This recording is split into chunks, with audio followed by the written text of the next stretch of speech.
Danny Flexon here for Seconds Out with former cruiserweight and heavyweight world champion David Haye. David, we're here at the London Plaza Riverbank in celebration at the 10-year anniversary of your amazing victory out in Germany over Nikolay Valuev for the WBA heavyweight title.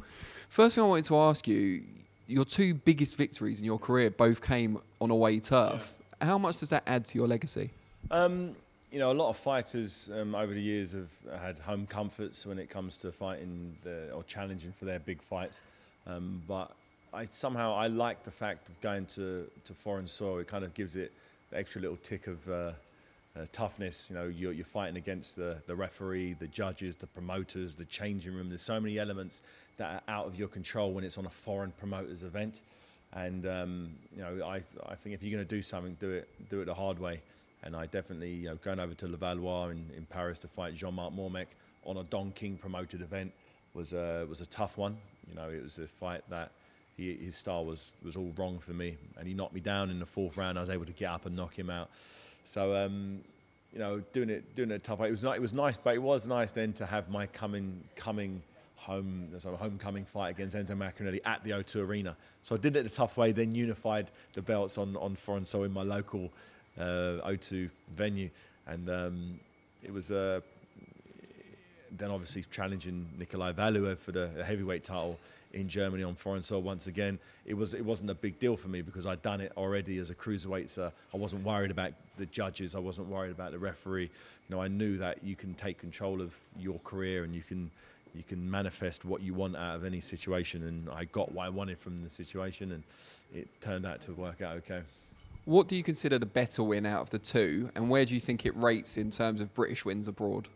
I think realistically the bigger fight for me was when I won the WBA, WBC, and Ring Magazine belt off Mormec.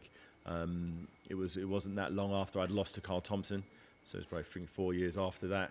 I went back in there and fought a lot tougher, stronger guy. You know, Mormec had the IBF title. He had that thing stripped off him just right before I fought him, so he was basically the undisputed champ.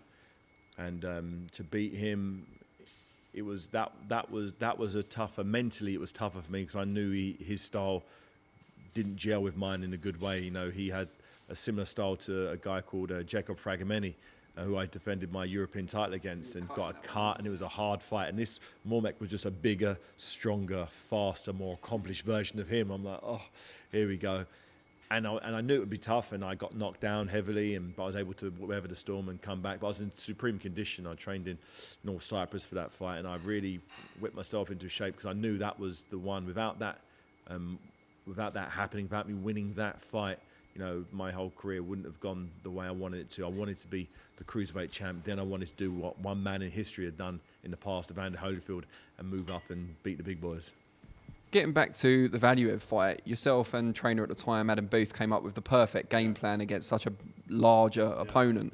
Was there a point in the fight where you kind of clicked and you thought, this is going to be quite an easy night at the office? It looked a lot easier than it was. You know, I had to make sure just to move the volume I did, and there was certain stuff happened behind the scenes that you'll find out about one day.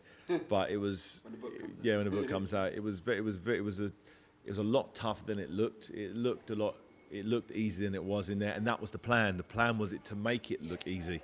So when the judges came to scoring a round, they'd see the way I was sort of calm and moving, and they'd see the way he was missing, and they would score the round to me. You know, if I stood there and had more of a battle with him, it would have become more of a 50-50 thing and seemed tougher, which would be easy for the judges to score. The judges wanted to score it for Valuev. You know, it's just the way boxing works. You're fighting a champion on his soil, on his promoters. They want to give it to that one guy, but you've got to force them to score the rounds for you. And to do that, you can't take any big, clean punches.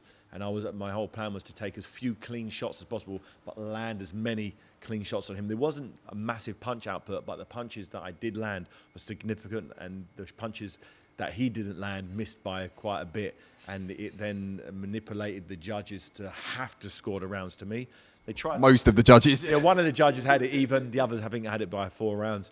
But it was, you know, it was a fight. It was a plan that worked out perfectly. It was a risky plan.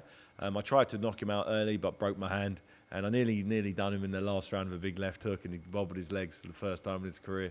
So I think that was the stamp of approval to the judges, like, yeah, we're going with the right guy here. You guys still in touch, best friends now? Or Who's that? You and Valuev? I haven't. I saw him. I've seen him a few times in boxing events. His English is about as good as my Russian. We always shake hands and embrace. I know a few people who know him through Russians, and they all say he's a lovely guy.